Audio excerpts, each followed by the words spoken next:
रामकृष्ण हरी. मी ज्ञानेश्वर महाराज डोंगावकर धर्मग्लानी या विषयावरती पुन्हा चर्चासंवाद करण्यासाठी आपल्यासमोर हजर आहे. धर्मग्लानी या विषयामध्ये काही लोकांनी हा प्रश्न केला की हिंदू धर्म हे उत्पन्नाचं साधन कसं. सगळ्यात पहिले हिंदू धर्म हा संख्येवरती बिलीव्ह करत नाही, राजकारण हे संख्येवरती बिलीव्ह करतं. हिंदू धर्म हा आचरणावरती बिलीव्ह करत असतो. त्याचा विश्वास आहे आचरण, त्याचा भरोसा आहे आचरणावरती, आणि आचरणावरती हिंदू धर्म मार्गक्रमण करत असतो.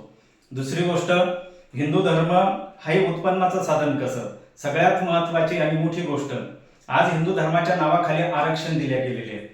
जे जे गोरगरीब या हिंदू धर्मामध्ये त्यांच्या टीसी वरती आज हिंदू धर्माचं नाव आहे आणि या करवी त्यांना आरक्षण दिले गेलेले आहे. परंतु आज त्या लोकांचं प्रत्यक्षामध्ये वागणं हे जर पाहिलं तर बऱ्याच लोकांचं बौद्ध धर्माप्रमाणे, काही लोकांचं ख्रिश्चन धर्माप्रमाणे, वेगवेगळ्या धर्माप्रमाणे, फक्त ते हिंदू धर्माप्रमाणे नाही.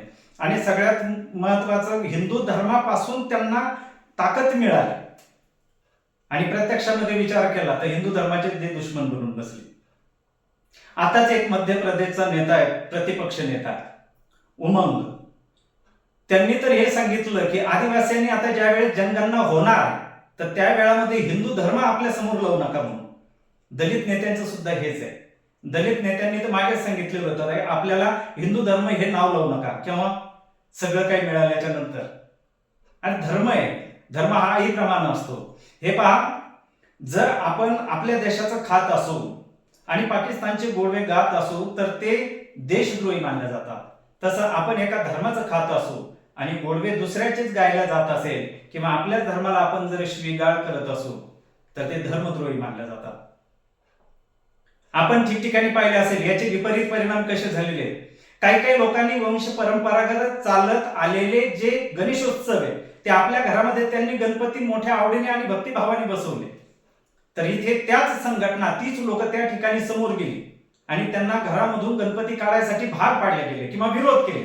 काही काही कट्टर होते, त्यांनी नकार दिला की नाही, ही आमची पूर्वापार चालत आलेली उपासना आहे, परंपरा आहे, आम्ही आजही हिंदू आहोत.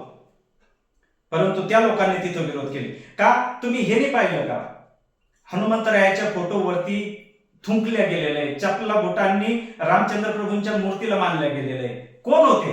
ज्यांच्या किस्यांवरती हिंदू धर्म नाव आहे या लोकांकडून. प्रत्यक्षामध्ये हिंदू धर्माने कोणावरती असे निर्बंध घातले नाही की तुम्ही या धर्माचं खाताय किंवा या धर्माप्रमाणे तुम्ही वागायलाच पाहिजे, असं काही नाही. जन्मापासून तुम्ही तुमची वृत्ती ही बाजूला ठेवलेली आहे, त्याच्याबद्दल काही नाही. हिंदू धर्म उत्पन्नाचं साधन बनलेलं आहे. विदेशामधून जे शरणार्थी आलेले, शरणार्थी तर राजरोसपणाने आलेले, पण काही काही घुसपेटी आलेले या देशाचं खात आहे आणि प्रत्यक्षामध्ये आपल्या स्वतःचा धर्म त्या ठिकाणी बलवान करून हिंदू धर्माला या ठिकाणी दाबल्या जात आहे. त्याच्यामध्ये आणखी महत्वाची गोष्ट, हिंदू धर्माच्या याच्यामध्ये हिंदू धर्मातल्याच लोकांच्या बाबतीमध्ये पाहिलं तर आज मंदिराचं उत्पन्न हे सगळे हिंदू धर्मावरती. नॉन हिंदू कोणी त्या ठिकाणी दान धर्म करत नाही. नॉन हिंदूंनी आतापर्यंत मंदिर पाडण्याचेच जास्त सहभाग घेतलेले, मूर्ती विटंबनेमध्ये सहभाग घेतलेले. मात्र मंदिराचं उत्थान व्हावं, उत्कर्ष व्हावा यासाठी लोकांनी, गोरगरिबांनी सुद्धा मंदिरासाठी विविध प्रकारची मोठमोठाली दान धर्म केलेली आणि मंदिराचा पैसा सगळ्यांसाठी जातो. हिंदू धर्मासाठी काय त्याच्यापासून? हिंदू धर्मासाठी वाढ होईल असं काहीच नाही, फक्त हिंदू धर्म उत्पन्नाचं साधन बनलेलं आहे. एक पाऊल हिंदू धर्माच्या वृद्धीसाठी.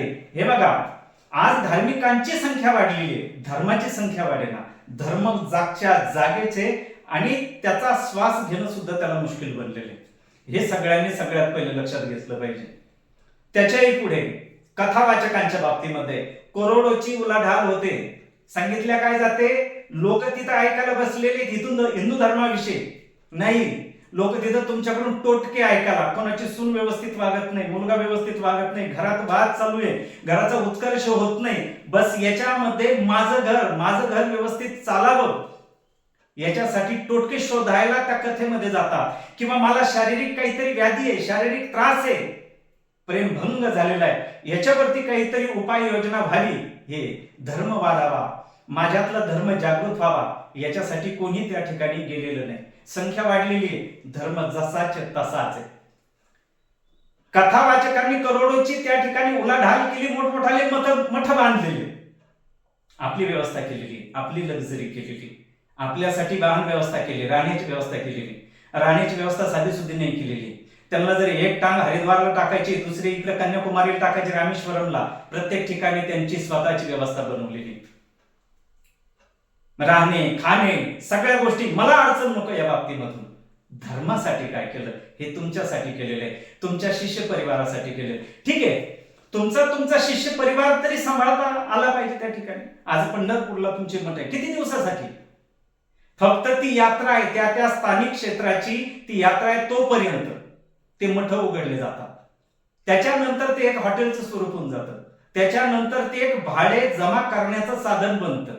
त्या ठिकाणी हे विचारलं जात नाही तुम्ही आलेले कोण आहात, हिंदू आहात, नॉन हिंदू आहात, आणि सगळ्या लोकांनी धर्माचा पैसा जमा करून आणि धर्माच्या याच्यावरती ते मठ बांधलेला आहे, आश्रम बांधलेला आहे, मंदिर बांधलेलं आहे. याच्यामध्ये तुमचा प्रवेश निषेध मानला जाईल नाही. कोणीही असा तुम्ही त्या ठिकाणी येऊ शकता. धर्माच्या बाबतीमध्ये अजूनही जर पाहिलं तर मी तर कालच्या व्हिडिओमध्ये तुम्हाला तर हे पण सांगितलं की या धर्माचा पैसा घेतला जातो, परंतु स्वतःचं सुख सुविधा त्या ठिकाणी वाढवल्या जातात. मुस्लिम लोकांनी याच्यामध्ये एक मुस्लिम याच्यामध्ये कीर्तनकार बनला, त्याने या धर्माचं सगळं घेतलं, याच्यावरती लक्झरी गाडी घेतली, त्याचा मठ आश्रम त्या ठिकाणी खूप त्या ठिकाणी तयार. ज्या वेळामध्ये त्या मुस्लिम महाराजाचा मृत्यू झाला तर त्याच्यामध्ये वाद तयार झाले, पुरायचं का जाळायचं.